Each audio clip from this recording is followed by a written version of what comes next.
नमस्कार, मैं हूं करमवीर। आप देख रहे हैं हमारा रोजाना का कार्यक्रम देश और दुनिया। हमारे साथ है वरिष्ठ पत्रकार अफरोज रिजवी सर। सर, बहुत बहुत स्वागत है। नमस्कार। संसदीय कार्य मंत्रालय ने सर 7 सदस्यों की सांसदों की एक टीम बनाई है, जिसमें रविशंकर प्रसाद हैं भाजपा से, बैजयंत पांडा है भाजपा से, शशि थरूर कांग्रेस से हैं, संजय झा जदयू से हैं, कनिमोझी डीएमके से हैं, सुप्रिया सुले एनसीपी शरद पवार गुट से हैं और श्रीकांत शिंदे शिवसेना से हैं। इन सबको 5 देशों का दौरा करना है और इसमें से एक जो टीम है उसके प्रमुख हैं शशि थरूर जी। अब वहाँ विवाद भी शुरू हो गया है। जयराम रमेश जी का ट्वीट है कि उन्होंने इसमें शशि थरूर का नाम नहीं भेजा था और अन्य लोगों का भेजा था, उनमें से किसी नहीं हुआ। क्या कहेंगे सर? ये विवाद बहुत गहराता जा रहा है। इसमें ना सपा का कोई है, ना आरजेडी का है, कोई नहीं है। अब देखिए, हम्म, ये जो 30 35 36 लोगों के हम्म, सांसदों की भेजे जाने की बात मैंने सुनी थी, हम्म, खबर में या अखबार में पढ़ी थी मैंने, हम्म, कि भारत सरकार अपने उन देशों को जो दोस्त हैं जी, भारत के, अच्छी हम्म, उनकी भारत के प्रति भावनाएं हैं, सद्भावना है, हम्म, तो उनके बीच वो अपने सांसदों की टीम भेजना चाहते हैं कि वो जा करके वहाँ ये इस बात को स्पष्ट करें, बताएं कि भारत के खिलाफ पाकिस्तान किस तरीके से आतंकवादी हथकंडा अपना करके हम्म, हमला करता है और हमारे नागरिक मारे जाते हैं। तो ये बहुत अच्छी वो सोच है भारत सरकार की कि वो हम्म, केंद्रीय सरकार इस बारे में बहुत तेज़ी से सोच रही है, और होना भी ये चाहिए, क्योंकि पाकिस्तान निरंतर जो है हठधर्मी पर आमादा रहता है। वो जी, अपना काम करता रहता है और फिर सारे देश जो है जो उसको भड़काते हैं और भीतर से उसका पाकिस्तान का साथ भी देते हैं, जी, और भारत कहते हैं मिल करके रहो, ये करो वो करो। तो ये संसदीय टीम जो भेजी जानी है, जी, तो उसमें सारे दलों के सांसदों की बात थी, हम्म, सपा के सांसद की भी बात थी, और ये आपके आरजेडी, आरजेडी के भी सारे हर पार्टी के सांसदों की बात थी, यहाँ तक कि जो एमआईएम के नेता हैं ओवैसी। वैसे उनकी भी बात है कि उनको भी भेजा जाएगा। लेकिन शशि थरूर की बात देखिए, ये बात तो एक अलग की है कि ये कांग्रेस के नेता को कांग्रेस से ही लड़वाना। आग में घी डालना। आप कौन होते हैं तय करने वाले? आप पार्टी से मांगेंगे कि आप तय करेंगे? और कांग्रेस का कहना है कि जो 4 नाम उसने दिए थे उसमें आनंद शर्मा थे, गौरव गोगोई, सैयद नसीर हुसैन और राजा बरा। इसमें शशि थरूर जी का नाम नहीं था। हाँ, नहीं, सवाल ये, बात मेरी आप नहीं समझे। हम्म, शरीर थरूर को तो अपने आप इन्होंने प्रपोज कर दिया ना गवर्नमेंट ने सीधे। हम्म, क्यों कर दिया? ये हक तो पार्टी नेता का है ना, पार्टी के मुखिया का अर्जुन हम्म, खड़गे का है ना, मल्लिकार्जुन का, और राहुल गांधी का, कि वो किस सांसद को भेजेंगे किस सांसद को नहीं भेजेंगे। हम्म, यानी ये अख्तियार भी सरकार ने अपने हाथ में ले लिया कि हम जिसको नाम तय कर देंगे उस पार्टी का नेता जाएगा। हम्म।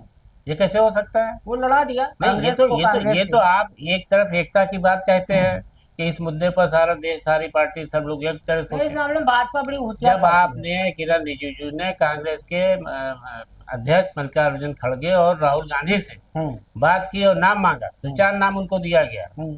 तरुण गोगोई का, और इनका क्या नाम, मनीष अरे तिवारी उसमें का। मनीष तिवारी का नहीं था सर, उसमें था हाँ, आनंद शर्मा थे, आनंद गौरव शर्मा, गोगोई, सॉरी। डॉक्टर सैयद हाँ, नसीर हुसैन और हाँ, राजा बरार। राजा बरात का नाम दिया, तो आप काहे से वो उसमें वो भाई पार्टी उनको बेहतर समझती है अपनी तरफ से कि ये जाके ज़्यादातर।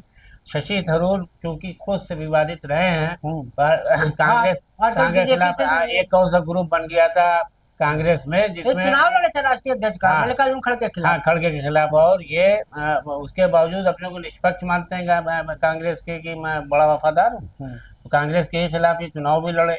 और कांग्रेस में एक ग्रुप था, कौन सा था, 25 क्या हाँ जी, ग्रुप का नाम था, जी, जिसमें जो है, 40, हाँ जी, 43। 14, हाँ, हाँ, कुछ इस तरह से था, जिसमें कपिल सिब्बल साहब उसके अगुवा वो थे। भी अगुआ थे, जो नाराज चल रहे थे कि हम्म, पार्टी में कोई मजबूत लीडरशिप अभी उभरी नहीं। उसके बाद मल्लिकार्जुन खड़गे अध्यक्ष बन गए थे। हम्म।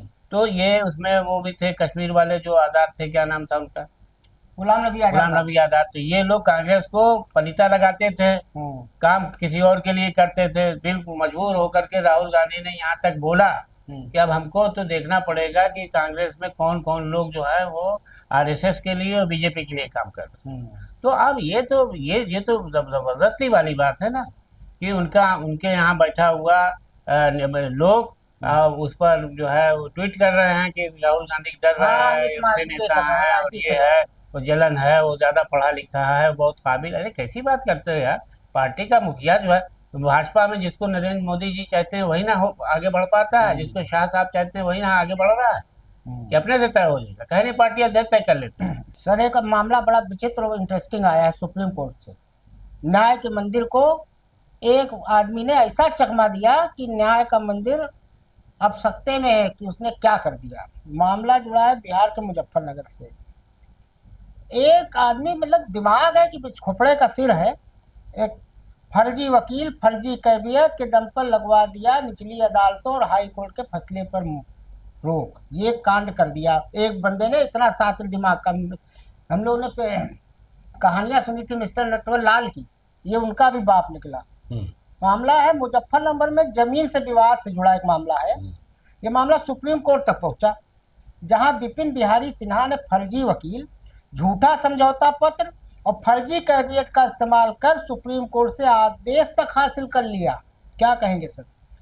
अब देखिए, इसमें तो पूरी एक तरीके से जिसको कहते हैं, अब जजेस पर तो कुछ कहा नहीं जा सकता, लेकिन जुडिशरी इस हद तक बदनाम हुई है। अभी देखिए जस्टिस वर्मा के यहाँ से कितना करोड़ रुपया मिला है, कहाँ से आया है? वर्मा जी के यहाँ से। वर्मा जी के यहाँ से।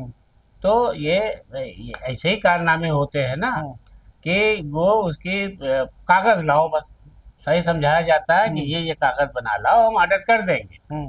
उसकी जांच वाच नहीं की जाती ऐसे मामलों। तो जो जमीन पर फर्जी कब्जा करना चाह रहा था, वो फर्जी नाम से ही जिसकी जमीन थी, जो मुकदमा जीत चुका था, उससे जबरदस्ती दिखला दिया, उसी नाम पर अपने उसके नाम से अपनी तरफ से दाखिल करके कैफियत दाखिल कर दिया कि इस बारे में जो भी हो हमें नोटिस दिया जाए। इसी को नोटिस आता था, असली वाले उसको नहीं जाता था। और दिखाया ऐसा कि हरीश और विपिन के बीच जमीन को लेकर कोई समझौता हो गया। हाँ, समझौता हो गया है और कोई हुआ नहीं, कुछ नहीं हुआ। तब फर्जी, तो ये कहने का मतलब है कि न्यायालय में अगर तलाश किया जाए तो ऐसे ढेरों मामले मिले। फर्जी वकील, फर्जी गवाह, फर्जी वो, कितने लोग जेल में पड़े हुए हैं ऐसे फर्जी। लेकिन बहरहाल जो पकड़ा गया वो अब तो उसमें मामला इंक्वायरी कर दी है, कोर्ट ने कर दिया है। बड़ा इंटरेस्टिंग मामला है कि जो वकील हैं वो एडवोकेट ऑन रिकॉर्ड हैं, वकील का नाम दर्ज था मुकदमे से लेकर लिस्टिंग में, लेकिन जब मामले की सच्चाई सामने आई तो पता चला कि वो वकील साहब पिछले 5 साल से वकालत ही नहीं कर रहे हैं, उनके नाम का इस्तेमाल करके दूसरा आदमी कर रहा है। उस वकील की बेटी जो खुद भी एक अधिवक्ता है, उन्होंने कोर्ट को बताया कि उनके पिता ने इस केस में कभी कोई पैरवी नहीं की, यानी विपिन या उसके सहयोगी ने किसी अन्य की वकालत की पहचान कर दुरुपयोग किया। मतलब फर्जी नाम इनका वकील साहब का, ओरिजिनल खड़ा किसी और को कर दिया। गजब, मतलब देश में तो हो रहा है। कितने मामलों में दूसरे लोग सजा काट रहे हैं, पैसा ले लिया तुम हमारी तरफ से, दरोगा जी ने उनसे सेटिंग हो गई, वही नाम उसका दिखाया, दूसरे आदमी जेल चला गया। अब सर एक वो है पर्ची वाले बाबा धीरेन्द्र शास्त्री बागेश्वर धाम, जो कह रहे थे जब पहलगाम हुआ था कि अगर मोदी जी हमसे पूछे मैं उनको धीरज कान में बता दूंगा कि कैसे हम जीत जाए पाकिस्तान पर। खैर वो हुए नहीं, सीज फायर हो गया। अब ट्रंप ने कराया कि मोदी ने कराया, गॉड नोज ओनली। अब धीरेन्द्र शास्त्री जो हैं, इनके ऊपर इन्होंने महाकुंभ के दौरान बयान दिया था कि जो लोग महाकुंभ में आके नहीं नहाए हैं वो देशद्रोही हैं, ये ऐसा उन्होंने कहा था। तो बागेश्वर धाम बाबा के इस बयान पर एक मुकदमा शहडोल कोर्ट में, लोअर कोर्ट में एक मामला गया, और ये अधिवक्ता संघ के पूर्व अध्यक्ष हैं संदीप तिवारी। इन्होंने 4 फरवरी को पंडित धीरेन्द्र शास्त्री के महाकुंभ वाले बयान पर आपत्ति जताते हुए सोहागपुर थाने में शिकायत की थी। थाने में शिकायत पर कार्रवाई नहीं होने पर मामला पुलिस अधीक्षक तक पहुंचा। क्या आरोप लगाया? इसके बाद 3 मार्च को मुख्य न्यायिक दंडाधिकारी शहडोल के समक्ष परिवाद प्रस्तुत किया गया। कोर्ट ने मामले को गंभीरता में लेते हुए 20 मई को सुबह 11 बजे धीरेन्द्र शास्त्री को कोर्ट में पेश होने का आदेश दिया है। क्या कहेंगे? पर्ची निकालेंगे बाबा अपने नाम की? बाबा ने जो भड़काऊ भाषण दिया था वो ये था कि जो भी नहाने नहीं जाएगा महाकुंभ में, जो व्यक्ति स्नान नहीं करेगा वो देशद्रोही कहलाएगा। तो उस वक्त जोश में बह गए थे, कह गए। तो अब सवाल ये उठा कि जो जजेस हैं, जो जुडिशरी में काम करते हैं, न्यायालय, सेना के लोग हैं, अस्पताल में हैं, पत्रकार हैं, डॉक्टर जो भी एसेंशियल सेवाओं में लगते हैं, जो जहाँ के जल्दी छुट्टी नहीं, बहुत से गरीब लोग ऐसे जिनके पास पैसा नहीं है, जाने जितने गरीबी लोग, और जितने बहुत से लोग ऐसे भी हैं जो अपने स्वतः सब संपन्न भी है, कहते हैं नहीं हम घर नहा लेंगे। हम सर बताए आपको, महाकुंभ में ड्यूटी देते मैं 4 बार गया, लेकिन मैंने गंगा में डुबकी एक बार नहीं लगाई, काटेज में अपने लगाता था। तो क्या मैं देशद्रोही हूं? धर्म का मामला थोपा नहीं जा सकता। जबरन कोई भी धर्म थोपा नहीं जा सकता। जो थोपा जाता है वो धर्म नहीं कहलाता, वो तो होता है कि आपने जबरदस्ती इस आदमी को अपना धर्म स्वीकार मतलब करा दिया। देशद्रोह की परिभाषा इन्होंने बदल दी कि मतलब जो हुक्म नहीं लाए वो सब देशद्रोही हैं। तो नहीं, ये तो बहुत ही अपमानित अपमानित तो यानी करने कि वाला। जो योगी जी का रिकॉर्ड है कि 65 करोड़ लोग नहाए डुबकी लगाए, तो 65 करोड़ के अलावा जितने देश में है 140 करोड़ अगर जनसंख्या रख ली जाए, तो यानी कि 80 करोड़, तकरीबन 80 करोड़ लोग देशद्रोही हैं। इसमें तो अल्पसंख्यकों को निकाल दीजिए। 80 करोड़ में 20 करोड़ निकाल दीजिए, 30 करोड़ निकाल दीजिए, 50 करोड़ लोग तब भी तो देशद्रोही हैं हाँ हाँ, नहीं उनके हिसाब किसी से। एक आदमी को भी आप ये अपमानित करेंगे कि तुमने स्नान नहीं किया है, तुम देशद्रोही हो। अरे देशद्रोह ऐसा मामला बन गया कि आप जहाँ चाहते हैं उसका इस्तेमाल इस तरह से कर लेते अब हैं। वो अब नए, अब देखिए ये नया भारत है 2014 के बाद का, और ये संविधान बदल देते। अब जैसे एक मजेदार बात बताऊं सर, कि एक कल जज साहब है, इस पे भी हम लोग आएंगे आगे, उनका कल रिटायरमेंट हुआ और उन्हें फेयरवेल नहीं दिया गया। इस समय पूरे देश में ऐसे ऐसे मामले चल रहे हैं संविधान को बदलने के। राष्ट्रपति द्रौपदी मुर्मू 14 सवाल पूछ रही हैं सीजेआई से, और वो भी पब्लिक करके चिट्ठी। अरे आप राष्ट्रपति हो, भारत की प्रथम नागरिक हो, आप सीजीआई को चाहती बुला लेती राष्ट्रपति भवन, आपकी क्वेरी थी वक्फ संशोधन बिल में, ये सब इंटरनल बातें होती है। हाँ, राज्यपाल के फैसलों पर पब्लिक में नहीं लाई जा सकती। आपने 14 सवाल पूछे और बाकायदा उसको पब्लिक किया गया। मतलब गजब का हाल है सर। नहीं देखिए, ये तो द्रौपदी मुर्मू जी ने किया है। दरअसल देखिए उसमें उपराष्ट्रपति जी ही बोले थे, वो तो कई महीने से बोल रहे थे। हाँ बोल रहे थे। तो हमें लगता है कि अब उस खींच को उसको मिटाने के लिए अभी भी ये कोशिश जारी है कि किसी तरह से सुप्रीम कोर्ट इस बात को मान ले कि वो हम पर टिप्पणी नहीं कर सकता, जबकि कोर्ट ने कोई टिप्पणी नहीं की। टिप्पणी इन लोगों ने मान ली, क्योंकि कोई भी कानून होता, कोई भी बात होती है तो ये हमेशा कहते हैं कि हाँ, आपके पास देखने के लिए कोई कागज जाएगा तो कितने दिन रोकेंगे। एक मुद्दत संविधान में भी तय है कि 3 बार ना सुने तो उसको स्वीकार मान लिया जाए। हाँ, उसमें तो संविधान अगर मान लीजिए कि तानाशाह हो जाए, दूसरी बार अगर बिल भेजा है कोई तो अधिकारी, कोई सर्वोच्च पद पर बैठा व्यक्ति तानाशाह हो जाए कि नहीं हम तो पास ही नहीं करेंगे, देखे कैसे कर लेते हो, तो क्या होना चाहिए उसमें?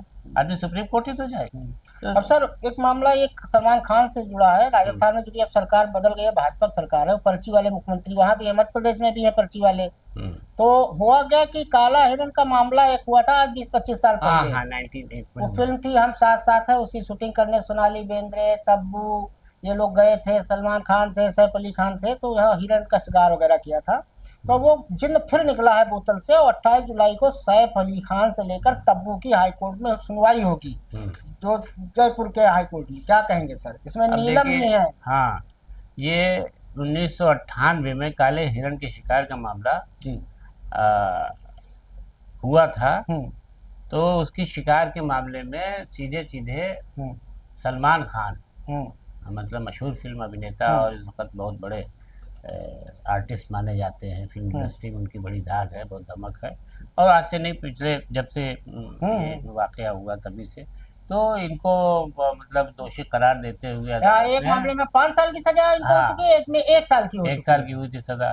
तो ये गिरफ्तार हो गए थे, लेकिन बाद में जब ये 2014 में सरकार आई है मोदी जी की, तो सलीम खान और सलीम खान जो कि सलमान खान के पिता है, उनके साथ गए थे मिलने की, इस मामले में जो है थोड़ा सा जो है नरम रुख अपनाया जाए या जो भी रहा हो। बहरहाल मोदी जी से मिलने गए थे किसी न किसी, इस बात न की होगी, लेकिन उनको लगा था कि मिल लेने से शायद जो है कानून में थोड़ी नरमी कर दी जाएगी, ज़्यादा सख्ती नहीं होगी। तो तब से मामला बचा चला आ रहा था, लेकिन उस वक्त भी कोर्ट ने जितने मतलब इसमें कल्प्रिट थे, मेन कल्प्रिट माना था, मेन जो इसमें दोषी करार दिया गया था सलमान खान को किया गया था। और बाकी सोनाली बेंद्रे और ये सैफ अली खान और ये तब्बू, इन लोगों को सहअभियुक्त मानते हुए छोड़ दिया गया था।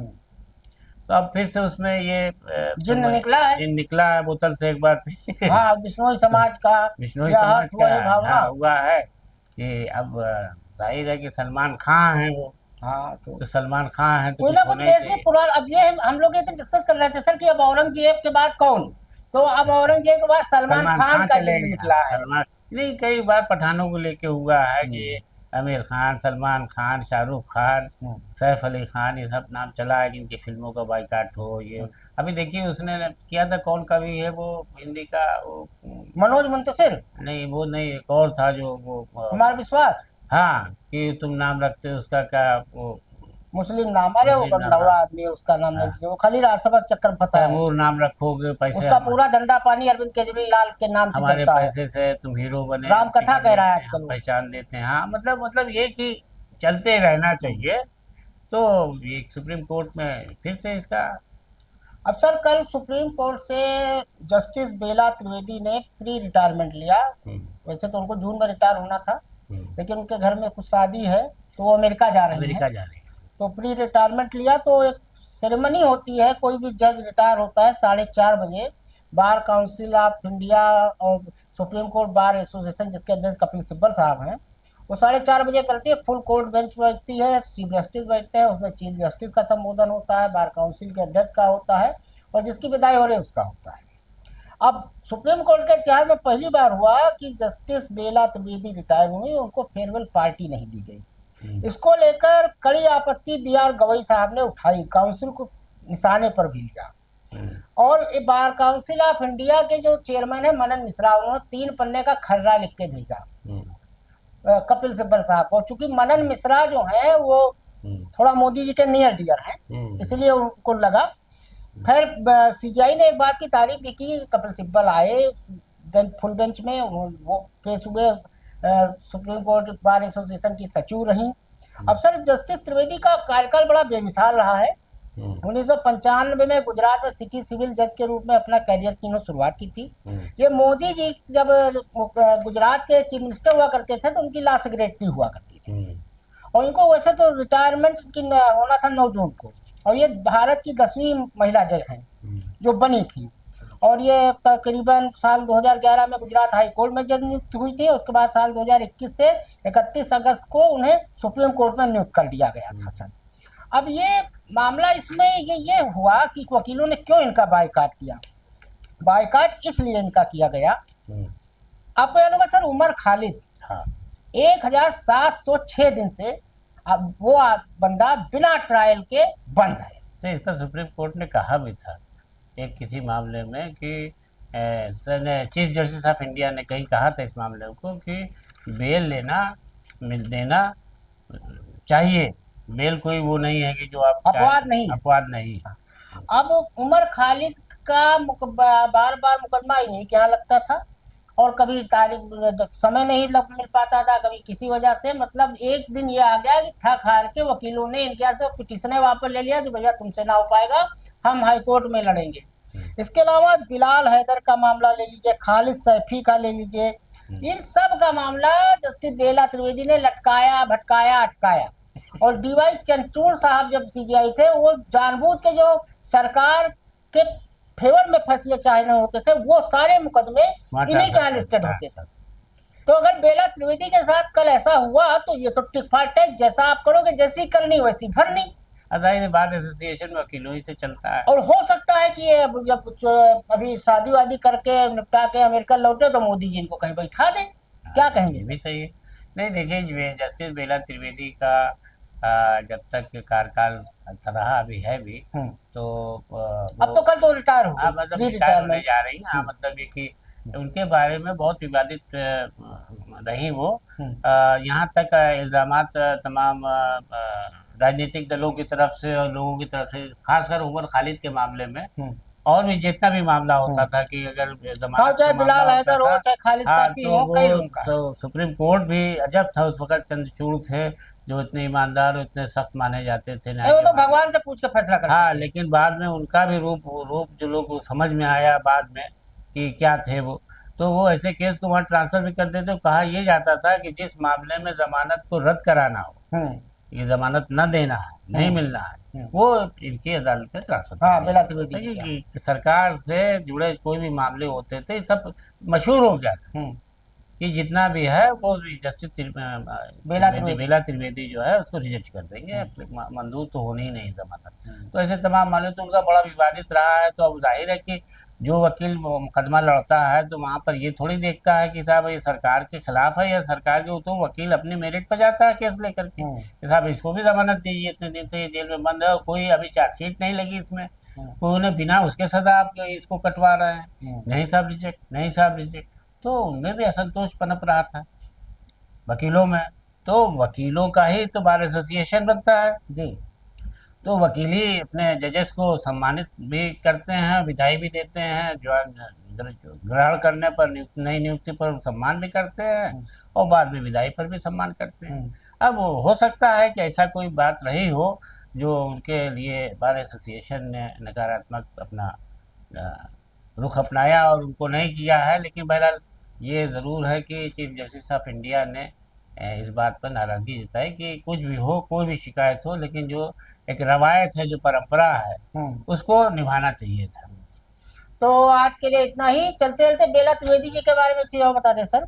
अपने लखीमपुर में एक हत्या हुई थी प्रभात गुप्ता की, छात्र नेता था। ये मामला जुड़ा है अजय मिश्रा, पूर्व गृह राज्य मंत्री अमित शाह के दुलारे अजय मिश्रा टेनी से, जिनके लड़के ने किसानों पर थार चलाया था। हाँ। तो प्रभात गुप्ता का केस सुप्रीम कोर्ट गया और मजे की बात देखिए, प्रभात गुप्ता का केस भी बेला त्रिवेदी की बेंच में लगा था और बेला त्रिवेदी ने उसको खारिज कर दिया। प्रभात गुप्ता का केस बंद हो गया। हाँ भाई, वो सुनती ही नहीं थी, उनके बावजूद मशहूर हो गया था। ये हाल है। जो भी सरकार के पक्ष का मामला होता है वो तो वो सुनती हैं, और जो भी वैसा होता है वहाँ पर उसको बस वही हो गया, जैसे को तैसा। हाँ, बहरहाल अब उनको एहसास होगा और इसके सारे एहसास नहीं होगा, नहीं, इससे बाकी जजेस में भी ये संदेश जाएगा कि हमें समाज में अंत की अंत भला तो सब भला वाली बात होती है कि आपका अंत में सम्मान नहीं हुआ तो ये तो एक जनता के सामने चला गया मैसेज कि आप किसी के लिए काम करती रही, या आप किसने क्या आप में शिकायत थी कि लोगों ने आपका नहीं की। एक सवाल हमेशा बना रहेगा, वो जिस जिस जगह जाएंगी जहाँ भी जाएंगी। अब उनको कोई बड़ा पद मिल जाए, कुछ मिल जाए और सम्मान उनका बढ़ जाए, बहरहाल उनकी अपनी ख्वाहिश है। तो आज के लिए इतना ही, धन्यवाद।